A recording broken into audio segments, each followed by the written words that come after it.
Sebelum melanjutkan, jangan lupa subscribe dulu, terima kasih. Bab 426, Pertemuan Teman Sekelas Lauren. Jordan dan Lauren tidak pergi berbulan madu setelah mereka menikah. Selain itu, Jordan ingin memanfaatkan kesempatan itu untuk menebus kesalahannya karena besok adalah hari ulang tahunnya. Namun, Lauren membantah, aku sudah berjanji kepada teman-teman sekelasku di SMA bahwa aku akan menemui mereka di reuni besok. Kumpul-kumpul teman sekelas. Itu sebenarnya dijadwalkan pada hari ulang tahun Lauren juga. Oh. Karena Lauren sudah berjanji pada mereka, tidak ada yang bisa dia katakan. Restoran mana yang mereka pesan? Lauren menjawab, Sof Omore, restoran bertema kampus. Jordan mengangguk dan berkata, baiklah, kalau begitu pergilah ke reuni teman sekelas. Jordan sedikit kecewa. Lauren sebenarnya berjanji kepada teman-teman sekelasnya untuk menghadiri reuni di hari yang penting seperti itu. Dia pasti telah menyetujuinya ketika Jordan bersikap dingin kepadanya dalam 2 hari terakhir.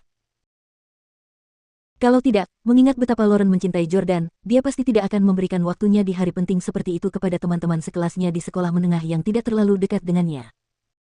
Setelah itu, Jordan memerintahkan Salvatore untuk mengirimkan sebuah grand piano ke restoran bernama Sof Omore besok sore. Ia bermaksud menghadiri pesta teman sekelas Lauren dan memberinya kejutan. Karena Jordan adalah suaminya, dia harus berada di sana pada hari penting seperti hari ulang tahunnya. Pada pukul 6 sore hari berikutnya, Lauren muncul di restoran Sof Omore, mengenakan jaket sederhana dan celana jeans. Itu adalah restoran bertema kampus dan bukan tempat yang mewah.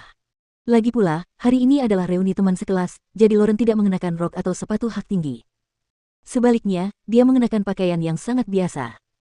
Namun, Lauren cantik dan meskipun ia berpakaian biasa, ia tetap dapat menarik perhatian banyak orang. Setelah terbiasa mendapatkan tatapan kagum selama 2 dekade terakhir, Lauren sama sekali tidak menganggapnya serius. Namun, ia tidak menyangka bahwa semua orang tampaknya menatap seorang wanita di depannya dan bukan dirinya ketika ia masuk ke restoran. Lauren menatap gadis di depannya dengan heran. Dia memiliki temperamen dan bentuk tubuh yang bagus. Meskipun tidak sebagus dia dianggap cantik. Lagi pula, gadis itu masih sangat muda. Dia setidaknya 4 atau 5 tahun lebih muda dari Lauren. Apakah karena aku sudah tua dan tak bisa dibandingkan dengan gadis muda? Lauren merasa bahwa semua orang sedang melihat gadis di depannya, bukan dirinya sendiri. Oleh karena itu, ia berpikir bahwa dirinya sudah mulai tua. Lagi pula, gadis-gadis yang lahir di tahun 2000-an sudah dewasa sekarang. Mereka juga sudah melewati masa pubertas. Setelah memakai riasan, dia memiliki pesona wanita dewasa, serta kemurnian dan kolagen yang unik dari seorang wanita muda. Warna kulitnya sangat bagus sehingga wanita yang berusia hampir 30 tahun tidak akan dapat dibandingkan dengannya sama sekali. Lauren sangat memperhatikan kecantikannya dan menjaga kemudaannya. Seperti wanita cantik lainnya, ia secara alami takut menjadi tua. Namun, setelah mengamati lebih dekat mata dan komentar orang-orang yang lewat, Lauren merasa bahwa mereka tidak hanya mengagumi wanita cantik. Gadis di depan Lauren tampaknya seorang selebriti. Lihat, bukankah itu sang idola, Maggie? Siapa Maggie? Apakah dia seorang penyanyi atau aktris? Karya apa yang membuatnya terkenal? Dialah yang diungkap tabloid setelah ketahuan berhubungan seks di mobil dengan seorang keturunan kaya di New York City.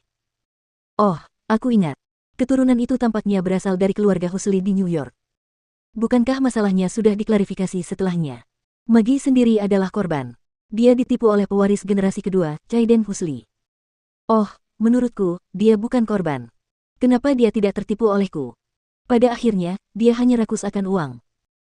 Pelankan suaramu, jangan biarkan orang lain mendengarmu. Petik 2.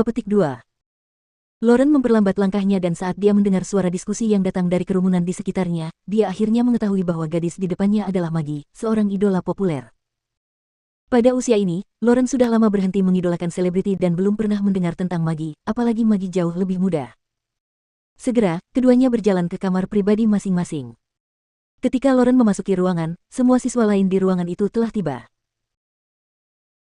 Kali ini, hanya ada 10 orang termasuk Lauren, yang akan menghadiri reuni karena tidak semua teman sekelasnya diundang. Lauren bersekolah di sekolah menengah biasa tetapi latar belakang keluarga teman-teman sekelasnya tidak sebanding dengan keluarga Howard meskipun mereka kaya. Bisa dikatakan bahwa di mata mereka, Lauren adalah seorang putri yang berada di atas angin dan harus mereka jilat.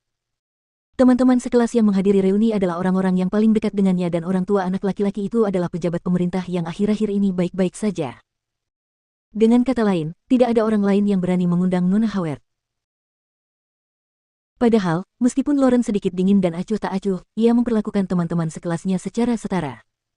Ia tidak memandang rendah teman-teman sekelasnya dan menganggapnya lebih unggul dari mereka, hanya karena ia berasal dari keluarga yang berkuasa. Hai, gadis cantik kelas kita sudah datang. Semuanya, berdiri untuk menyambutnya. Seorang pria berkacamata adalah orang pertama yang bangkit dan bertepuk tangan.